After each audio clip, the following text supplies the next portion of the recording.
Hello, my name's Ben Brain.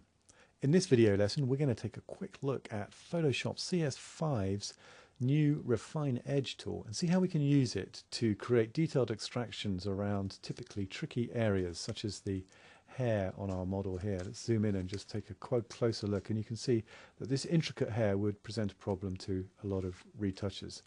Okay, so the first thing we're going to do is just zoom out just a little bit so we can see everything that's going on, and let's go to the tool bar on the left hand side and select the quick selection tool. And what I'm going to do is just mark out, as you can see I'm not being very precise here at all, a very quick selection. And if I just hit Alt, you just see that my cursor changes to a minus, and I can just get rid of those little imperfections, and you can see I've made literally in a matter of seconds a quick selection using my quick selection tool. So now let's hit the Refine Edge button at the top, and this is where the magic really begins. And now you can see we are in the Refine Edge window. We've got a new dialog box here, and our background has gone black. Let's just zoom in so we can see what's going on, because it's these areas of hair that we really want to focus on. So that should be quite good. Let's just keep it about there. And now you can see that our background has gone black. We can change this by changing one of the view modes from this drop down menu here. We can see we have a variety of 7 different viewing modes, and you can cycle through those using the F key. So let's just have a look, and you can see that our selection is now represented against a variety of backgrounds, and one is not necessarily better than the other. It just really depends on what images you are making a selection from. So some will work better in different scenarios. So you can cycle through those using the F key, or as you can see there's a nifty little keyboard shortcut that you can see at the end of each of the various modes, and that can be quite useful to flip between modes during your cycle. So let's just whiz down to white, and let's start looking at how the Refine Edge tool works. Okay, the best way to show you what's going on here is to just have a quick look at the show radius, and let's just check this little fellow here, and you can see now that our image has totally disappeared.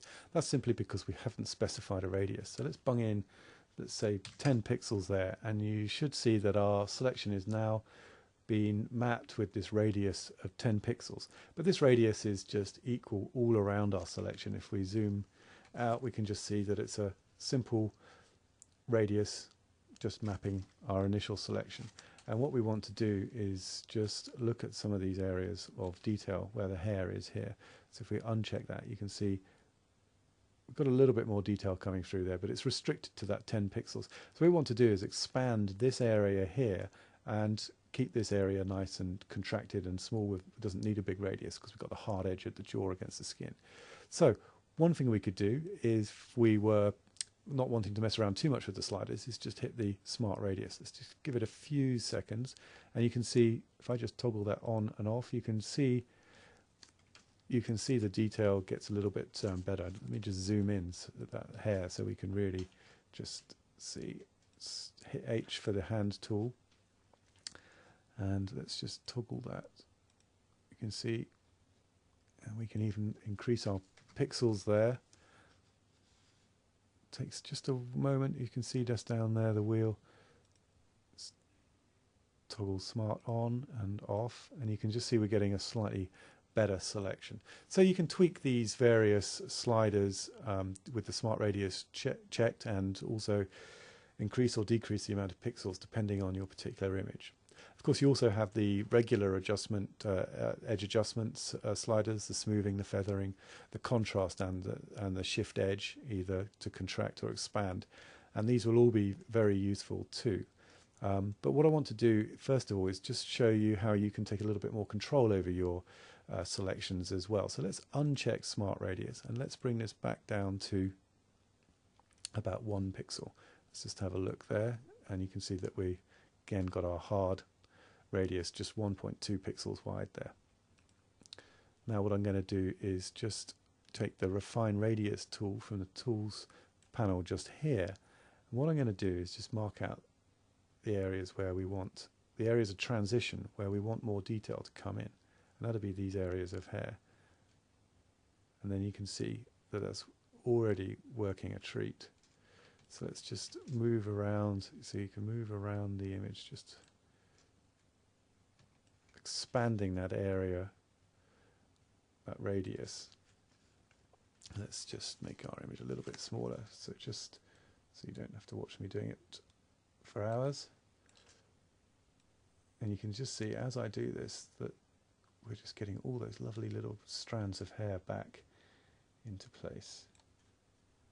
Okay, and there's just a little bit down there, and the rest of our selection is pretty much just the hard edge of the skin, so we don't really need to bother about that. Okay, let's have a look at that, see how that's going. We can just zoom out a little bit, and you can see all these delicate strands of hair. Let's take a look at some of the other modes. We can cycle through. Look at that fantastic detail in this mask here. The marching ants, not particularly useful. And you can see here we just got a little bit of this grey background coming through. And there's another great feature on the Refine Edge tool that we can use, and that's decontaminate colours. We're just going to check that there, and you can see if I check that on and off, might not be able to see it on your screens, but you can see that a little bit of that grey just stops coming through there. We can even crank the slider up a little bit. There you go. Let's check it on and off, and then you can just see that we're getting rid of some of that grey there. Okay, so now let's just take a look at our show radius and let's see what's happening. And then you can see that in our areas of transition we have this large radius, and then in our areas of clearly defined edges, such as the ears and the skin and the side of the clothing, we have this really small, narrow radius. And this is really what we want to be looking for.